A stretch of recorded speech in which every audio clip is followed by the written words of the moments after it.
Welcome to another patch breakdown. If you are watching this, it means you are one of our Patreon subscribers and you give us money, so thank you very much.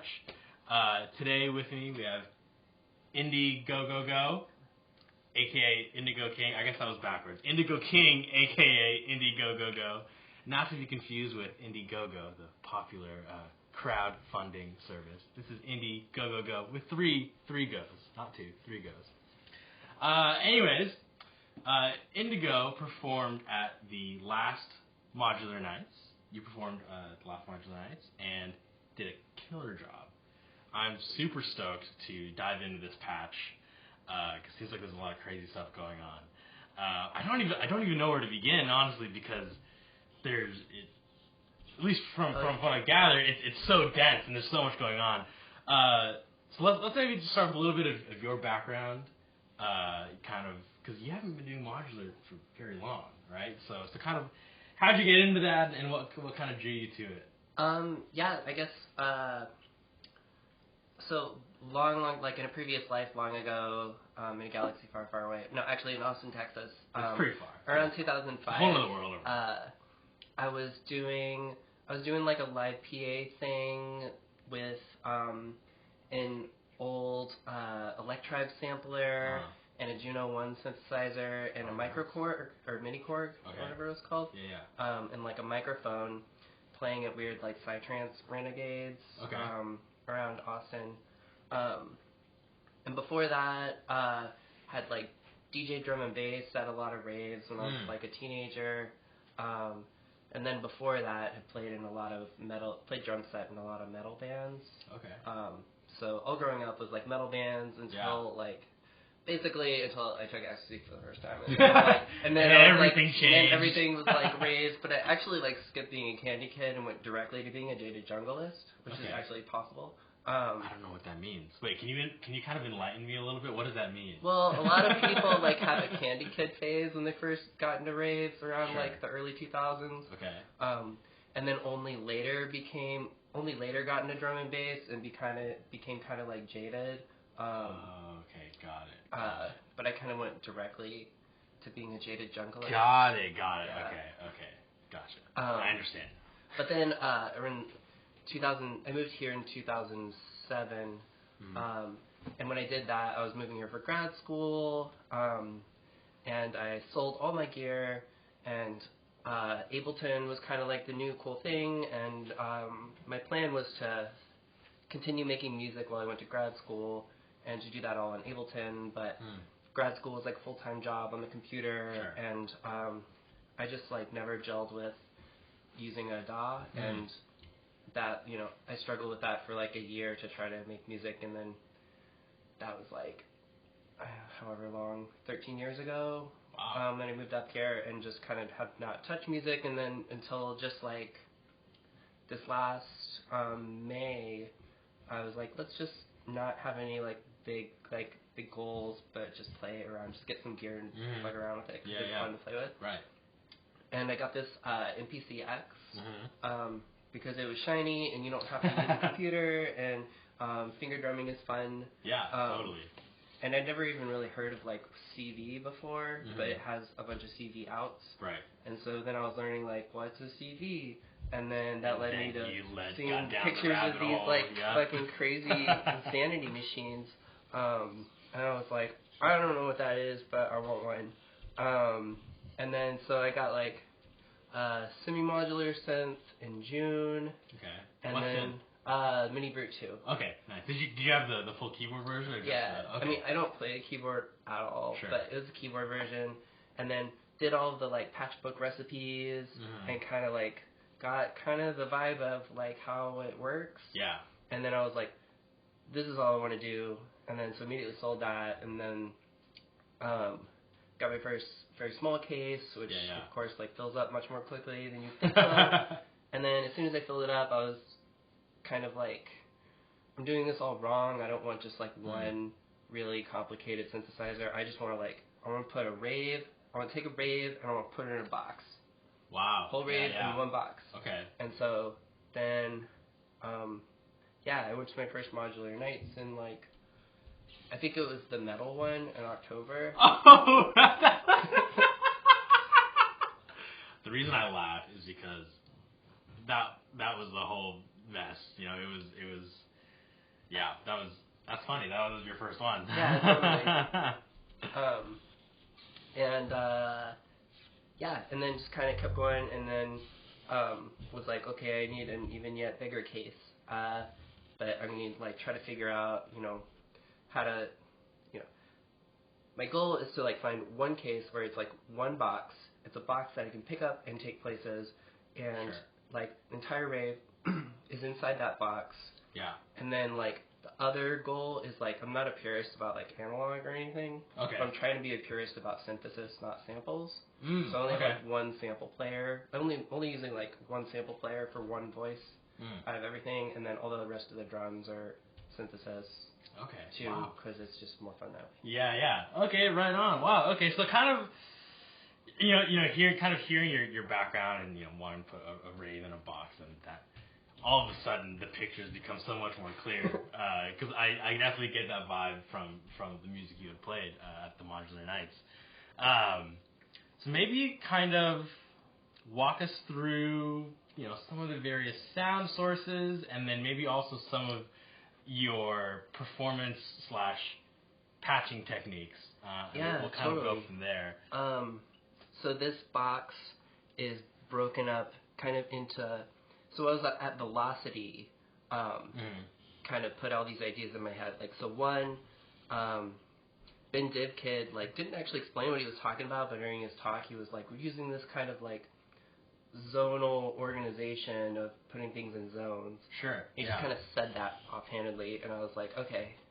Oh, no, that kind of makes sense. And then in my head, I was like, okay, I want, like, everything, like, in space in the rack to be, like, its own voice. So everything that comprises a voice goes together. So basically, here's the logic behind this.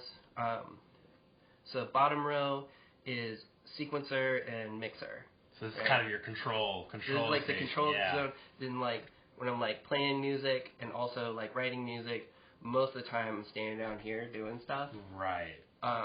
Which I love how like nice and neat the patch cables are, you know, so this whole area is completely free, easy to access. Because these things are amazing.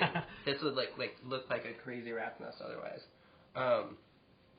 And then so yeah, mostly we have so zone 1 is this. And this is basically the drum machine. This drum machine one shots including samples. Okay. This disting plus this selector thing is what I call the aminator. Not that one.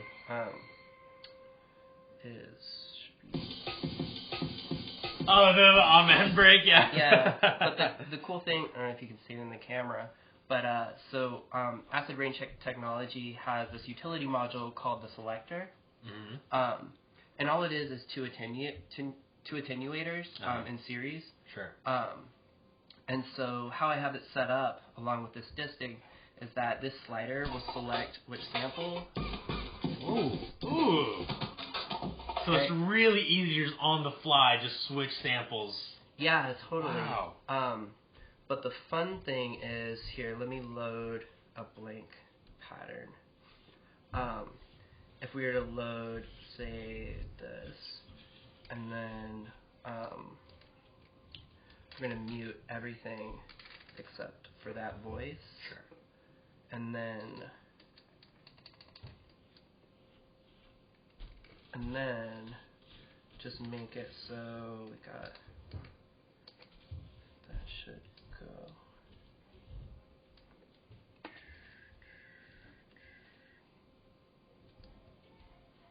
I'm thoroughly impressed with how easy and quickly you're using this module. You seem to know it really well. Yeah. Get the kind of like where things not working when I want them to work thing. Oh yeah, that's why.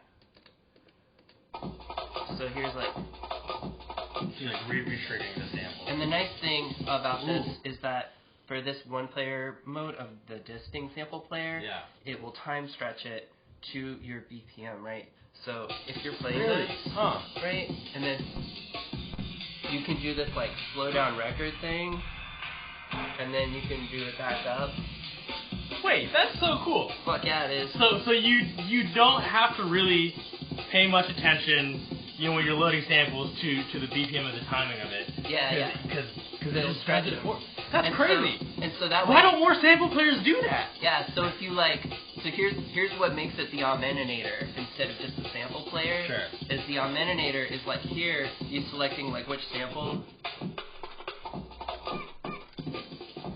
Or this attenuator will turn up a step random that will select the sample. Oh, so you nice. just turn it up, and then it's full on augmentator, and then it's just gonna. And it's all in time with your sequence. Yeah, and it'll do that. You don't want to do swing with it, or else it'll fuck it up. Sure. But also, maybe that's exactly why you want to do swing with it. So that's my favorite thing. This is crazy. You've only explained like one little part of this whole patch, and it's already just so dense. I feel like you could honestly get up on a stage and play for a solid 10 minutes of just that. Literally just that. Yeah, it has good samples. Yeah, that's crazy. I kind of a small little sidetrack. I also noticed there's these color-coded dots. Oh yeah. All over. Kind of explain that, because I see that there's a green dot here, but there's a green dot here, and then a green dot here, and then there's a pink dot here, pink dot there. I'm curious if what does that mean? These things are freaking amazing. Okay. Yeah, I mean a side effect of like going to raves really young is that my memory is really bad. So like these things are the only reason that. So basically, this system in my system. Like the colors, it's just like there's two colors so you can tell them apart, and those are my favorite colors. Sure. But basically, it's like if there's a dot on the knob, it means you should definitely fuck with that knob. But if there's a dot next to the knob, it means don't fuck with that knob. That knob is supposed to be set exactly there. Oh. So see, like the ones that are on the panels, I've drawn on them. That's mostly tuning. So I've set them all to middle C, so that way if it gets knocked out, then you have the dot and you can go back. And got then it. Also, so it's either that or down here the dots indicate the mapping of the sequencer channel to the mixer channel, because the sequencer is 16 outs, the mixer is 8 outs, so how those map together. Wow. And then this dot, so William Matthewson is a fucking genius, and I love everything about him, and I love everything about the Metron, except the fact that the load button is immediately next. It's like 1 centimeter away from the save button. And so what actually happened to me in the Modular Nights performance is for my last song, I go to load it, and I accidentally save over it with the song I'm currently on instead of loading it. And the only reason I was able to finish the last quarter of my set is because I had saved all those songs in another backup place. Oh, smart! Yeah. The sequencer. So what I thought about doing is getting, the googly eyes, the adhesive. Oh yeah. Ripping off the back of it and then putting that little thing. So there's a little cap over the save button so you can't hit it by accident in performance. Sure. Wow. So that's one thing you watch out for if you're in the Metron, and the nice thing about the Metron is that if you're loading a new pattern, like a new song, it will quantize loading of that song at the beginning of the next measure. Oh, nice. So it's always in time. Seamless, right? Yeah. So you can write kind of bridge tracks that will bridge two songs. Nice. But it's really easy to accidentally save over it when you're trying to load it. Right. And that will kind of fuck you up, and it's just gone forever. Right. So that green dot is also kind of there to be like, this is the one you want. The one you want to push. Okay. Yeah. Wow. I mean, it's crazy. That's such a simple thing, right? Just leaving these little stickers, but I feel like that's got to be insanely helpful, especially in performance, help keep everything straight. Well, with all of these, it's dark. Because I was practiced before the show of Yeah. like turning all the lights really low. Smart. And then I was like, all these buttons and knobs look exactly the same. Yeah. And you're just like, totally. yeah, so that helps. That's crazy. Like, I mean, one thing I really appreciate about your system is it's insanely organized. You know, even from the dots to the cables being tied up. Virgo powers. Yeah. Like, I feel like it makes it. You've made it so easy to perform. You know, because you have all your controllers down here. Everything's color coded. It seems really easy, and that's it makes it fun. That's so rad. Okay. Anyways, back to the sounds. Oh yeah.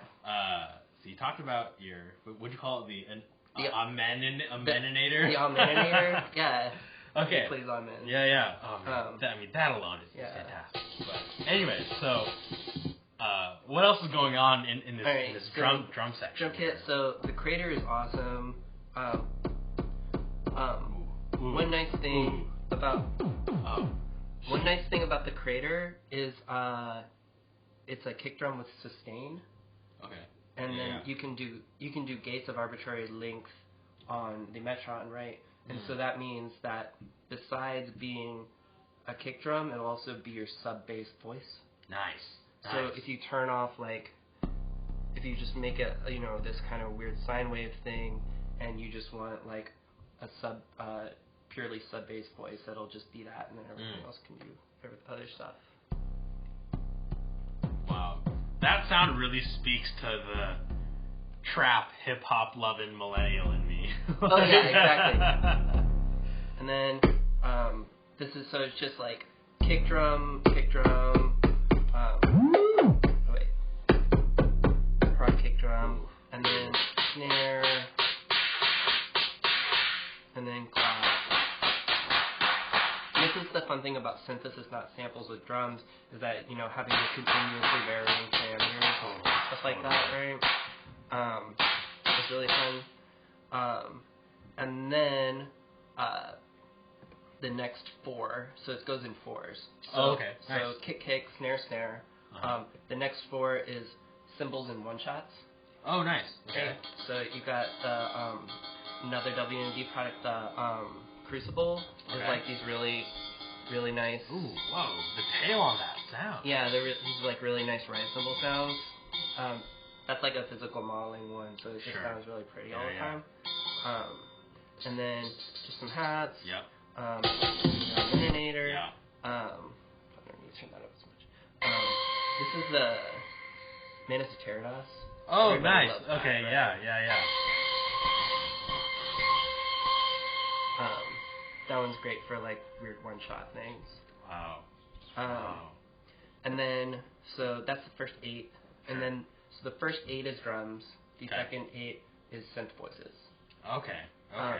And the second 8 is broken up also into 2 fours. So the first 4 are this zone, where this zone is all based on the E352 cloud terrain. Oh, nice. Okay.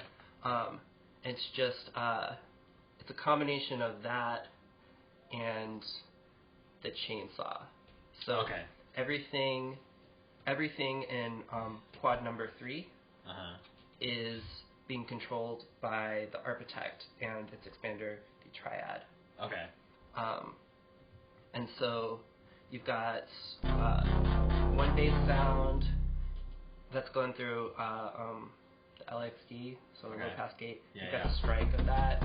Oh. That's really fun for like 30-second notes. Sure. And then just doing it again through like distortion filter. And you know, if you turn. And so that's fun. And then the last one in this zone, which I'm kind of breaking my rules up here because the chainsaw's up here, so the chainsaw. And then you can sequence the chords. Oh, nice. Sequence the chords with the chainsaw. Oh my God. Wow. And the sequencing, like, so all the voltage sequencing, including which chord is playing, is all done from the Metron Volterra stuff. Okay, which are expanders. They're expanders for this Metron. guy. Yeah. Gotcha. Wow, that's crazy. So you're literally controlling every aspect of your patch from this guy. Totally. Wow. the fun thing about like having it sounds initially clunky that voltage, which note is being sequenced is just this weird expander from which trigger is being sequenced. Yeah. But it's actually beautiful once you kind of like get used to it because not only is the module separate, but those tracks in the sequencer are separate, and they don't actually know about each other. So if you want the melody to be on a different time signature than the triggers for a single voice, you can do stuff like that. Yeah. So if you want arpeggios, you can just make like 7/16 notes of notes and have that just keep repeating on the voltage sequence track, but then have the trigger sequence just actually be the triggers. Gotcha. Wow. Okay. When you explain it like that, it doesn't seem really intuitive. I mean, I was looking at these and I'm like, voltage sequencing, really? That seems a little esoteric, but I mean, when you explain it like that makes a lot of sense. Wow, I'm continually blown away by the level of organization in this system. Like, I can't get over that. Most people I know, myself included, it's kind of just kind of a mess, a hodgepodge of whatever, and just make it work, right? But this is like next level organization, and I love it. It's because it's like still in like basically like this case has like two modes. It has like kicking it mode and then business mode. Oh, wow, love that. And then after I signed up to play Modular Nights, I was like, okay, next 2 months, case is in business mode. Yeah. So it got like its fucking power pantsuit. Yeah. It got a haircut and all this stuff. It's like ready for the interview. It's ready to go. Wow. Okay. So I would love to hear just the drums for a little bit, just because that all sounded really fascinating and really cool. I kind of just want to hear all the percussive stuff together by himself. Yeah, I mean, here's like just the drums doing stuff.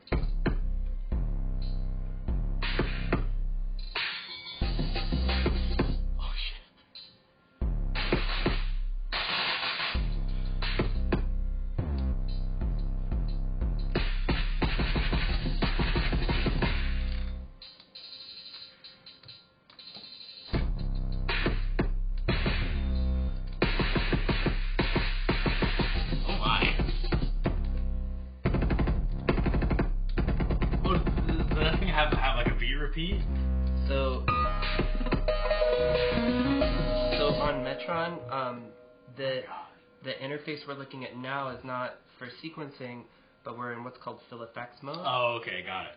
And in this, the top row is mutes for each channel. The second row is rhythmic one shots. So like quarter notes, eighth notes, 16th notes, and okay. And are you able to program that all, or is that just kind of how it comes? So if you unmute everything and say just turn on this clap, you can like, and then you can program different patterns. I'm really into eighth note triplets right now. Nice. No, I feel that. I love eighth note triplets. So if you add a little bit of swing to them, then exactly. Perfect. And then the third row is looping the triggers, not the audio. Got it. So you can do like.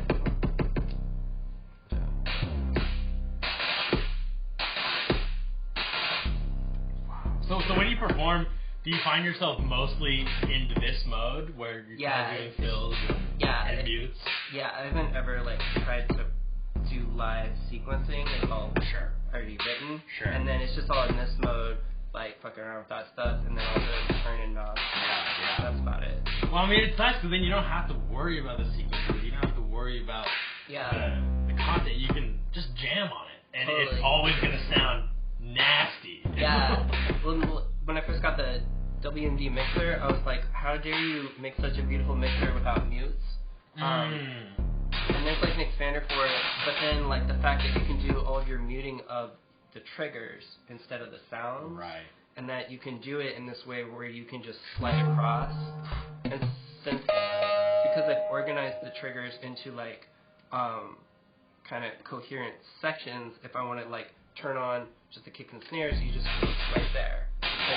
Turn off just the kicks and snares, or if I want to turn on just all of the voices inside E352 to go like there, and so that's happening, right?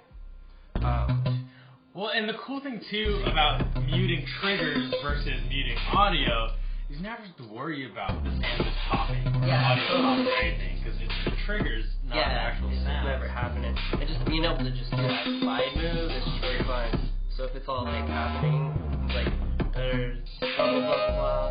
You can literally press any combination of buttons on that sequencer and it's gonna sound cool.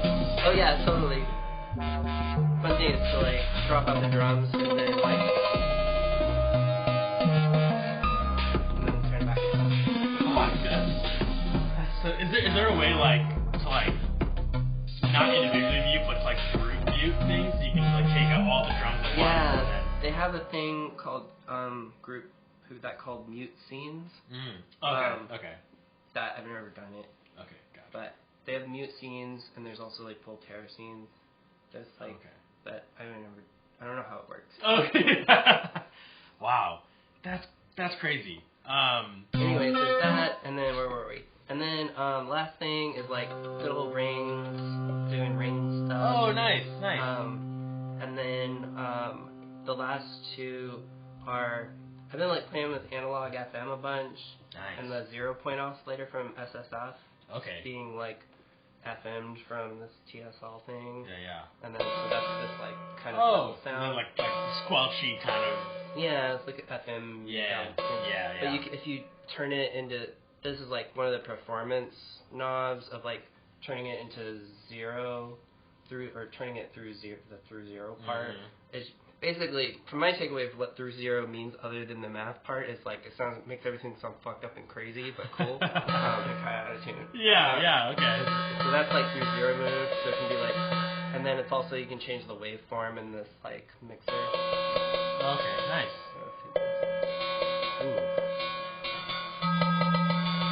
So how many?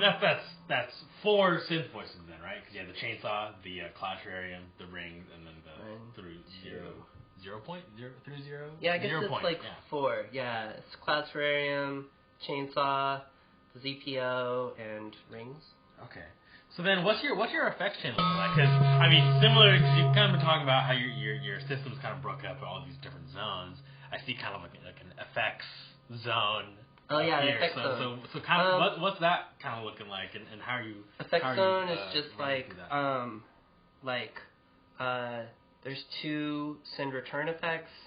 One is this spring reverb. I love how you have it like right there too. It's super accessible. Yeah, because you can fuck with your nails. That's short right now, but like you can do stuff like that. It's really fun. Somebody told me that you can play them with violin bows, but I never tried it. And yeah, my stepdaughter plays violin, but I don't want to like mess up her bow. No, totally, yeah. Wow. Okay, so you have. So I got that, and this has like a big feedback knob that makes weird sounds. Nice. And then just like, some rings have some delay, because rings like as if it wasn't pretty enough already. Yeah, some delay, and then one master effects, where like if it's going, you can like have some reverb. Oh, to the whole. Oh, that's fantastic. That was my like before I like wrote bridge tracks to bridge between tracks. My transition scheme was like and reverb. Yeah, totly. But this is like the bit crushy thing, whatever it's called. So you can wait for the fill. 8, 2, 3, 4. That's it. Amazing. You count while you play. I love that. I never met another modular player who counts the beats while they play. That was in drum line for a long time. Oh my god, I was a percussionist all through like high school, and I was in percussion ensemble at university as well. So, that's fantastic. Okay, great. And then, are you using this compressor for side chaining, or what's that? No, it's just everything compression. goes in the compressor for like. So it makes it sure, yeah. Especially when you have this many sound sources, you kind of need that thing to like glue it all together, right? Yeah, it's also a good like I was worried about like breaking somebody's equipment, plugging into a big thing without a limiter. Yeah. One thing I definitely heard also that I learned at Velocity was like what's his name that runs Obsidian Sound? Nathan Moody. Yeah, Nathan Moody. I was like, oh god. He gave a talk about a bunch of stuff, but he was like, always high pass filter your reverb. And so this like tiny high pass filter for this spring reverb is like so critical. Oh, so that's dedicated. Yeah, because to like the spring reverb. Nice, yeah, nice. Because if you're like doing this to the spring without a high pass filter, then it might do it could get things. pretty crazy. Yeah. Wow. And honestly, anytime Nathan Moody says to do anything, it's gospel. Like that's just how you do it, right? Yeah. Wow. I'm blown away. This shit is amazing. I don't know what else I really have to ask other than let's just have you just jam out on this. Okay. For cool. 5, 10, 15 minutes. Sure. Yeah. I'll just play the thing I played the other day.